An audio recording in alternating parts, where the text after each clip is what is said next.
पाली Lok Sabha seat पर 26 अप्रैल को चुनाव होगा। अंतिम दिन राजनीतिक दल पूरी तरह से चुनाव प्रचार में जुटे हैं। भारतीय जनता पार्टी ने पाली लोकसभा क्षेत्र से पीपी चौधरी को प्रत्याशी बनाया है। वहीं कांग्रेस की ओर से संगीता बेनीवाल चुनाव मैदान में है।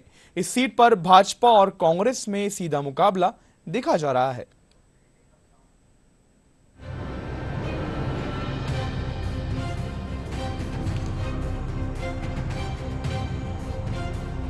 औद्योगिक नगरी के नाम से प्रसिद्ध पाली जिले में लोकसभा चुनावों को लेकर सियासी चौसर बिछ चुकी है।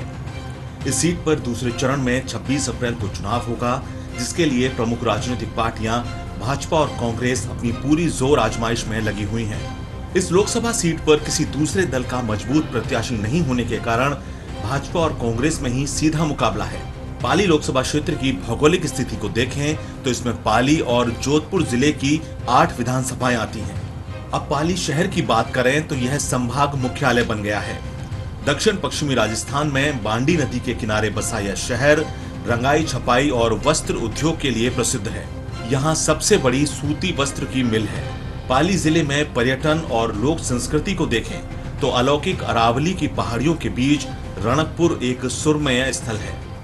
यह भव्य मंदिर जैन समुदाय का बड़ा तीर्थ स्थल है।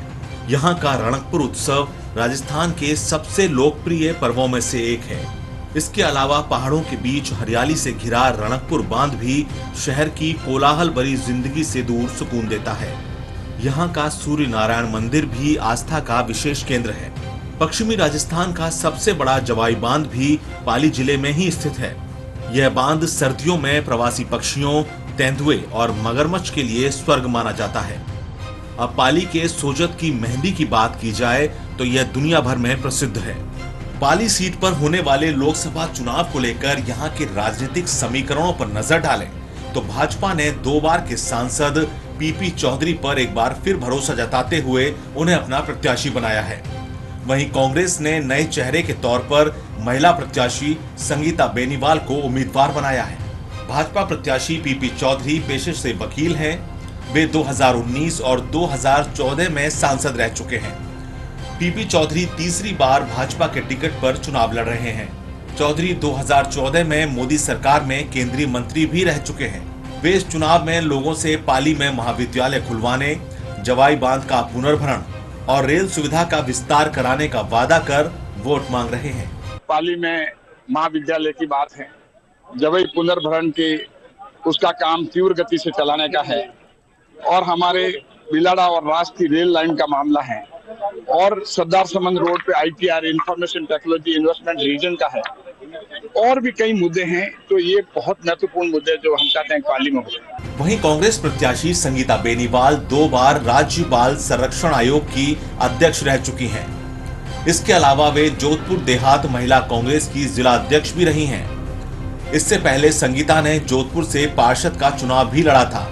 इस लोकसभा चुनाव में वे कांग्रेस पार्टी की रीति नीति, पाली का विकास, पेयजल और फैक्ट्रियों से निकलने वाले प्रदूषित पानी की समस्या का समाधान कराने की बात कर मतदाताओं का भरोसा जीतने का प्रयास कर रही हैं। पानी का मुद्दा है, जो दूषित प्रदूषण आता है फैक्ट्रियों से, वो मुद्दा है और अन्य मुद्दे जो विभिन्न विधानसभाओं पे विभिन्न मुद्दे हैं, उन सब मुद्दों को प्राथमिकता रखते हुए पाली में हम लोग लोगों तक बात पहुंचाएंगे। अब पाली लोकसभा सीट पर हुए 2019 के चुनाव की बात करें तो यहां भाजपा के पीपी चौधरी ने कांग्रेस के बद्रीराम जाखड़ को हराया था। इस सीट पर 1952 से अब तक हुए 18 चुनावों के नतीजों पर नजर डालें तो यहां कांग्रेस 8, भाजपा 7 और निर्दलीय और अन्य दल 3 बार विजयी रहे हैं। पाली में पहला लोकसभा चुनाव जनरल अजीत सिंह ने जीता था। वहीं इस सीट पर 1989 में एक उपचुनाव भी हुआ था।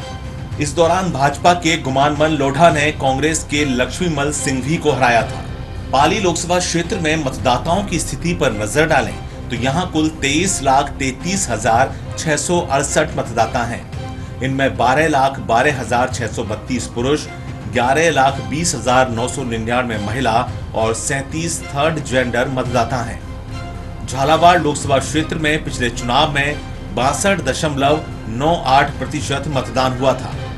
इस बार भी ज्यादा से ज्यादा मतदान के लिए निर्वाचन विभाग स्वीप कार्यक्रम के तहत कई गतिविधियां संचालित कर मतदाताओं को जागरूक कर रहा है। सभी स्कूलों में विद्यार्थियों के माध्यम से उनके परिजनों को, उनके परिवारजनों को जो पात्र मतदाता है संकल्प पत्र भरवाए गए हैं। साथ में मेहंदी प्रतियोगिताएं, रंगोली प्रतियोगिताएं, रैलियां, मतदाता जागरूकता के लिए विभिन्न कार्यक्रम आयोजित किए गए हैं। साथ ही जो प्रवासी मतदाता हैं हमारे क्षेत्र के, उनके व्हाट्सएप ग्रुप बनाए गए हैं BLO स्तर पर, प्रत्येक गांव के स्तर पर, और उनको उस ग्रुप के माध्यम से अपने मताधिकार के प्रयोग के लिए निवेदन किया जा रहा है, आग्रह किया जा रहा है और उनको जागरूक किया जा रहा है कि वो अपने मताधिकार का प्रयोग करें। पाली लोकसभा के चुनाव में मुद्दों को देखें तो यहाँ पानी की समस्या और प्रदूषण प्रमुख मुद्दा है। यह दोनों समस्याएं किसान और उद्यमियों के लिए ही नहीं बल्कि आमजन के लिए भी बड़ी परेशानी बनी हुई है। उद्योगों के प्रदूषित पानी से यहाँ की उपजाऊ जमीन खराब हो रही है। अभी पानी की हमारे गांव में नहीं है, जो जय बांध का पानी आया हुआ है और पानी नहीं चालू कर रहा है। जैसे सड़कें हैं, अभी भी कई गांवों से कनेक्टिविटी कम हुई है और यहाँ से रणकपुर होते हुए जो उदयपुर जाने का जो रास्ता है उसको भी थोड़ा ध्यान देके पाली की ओर से व्यवस्थित किया जाए। पाली लोकसभा क्षेत्र में चुनावी जंग अब और तेज हो गई है। यहाँ पर सीधी टक्कर भाजपा व कांग्रेस दोनों ही पार्टियों में देखने को मिल रही है। भाजपा से PP चौधरी चुनाव मैदान में है तो वहीं कांग्रेस से संगीता बेनीवाल यहाँ चुनाव मैदान में है। दोनों ही पार्टियां यहाँ पर मतदाताओं को रिझाने के लिए हर संभव प्रयास कर रही हैं। साकेत गोयल, दूरदर्शन समाचार, पाली।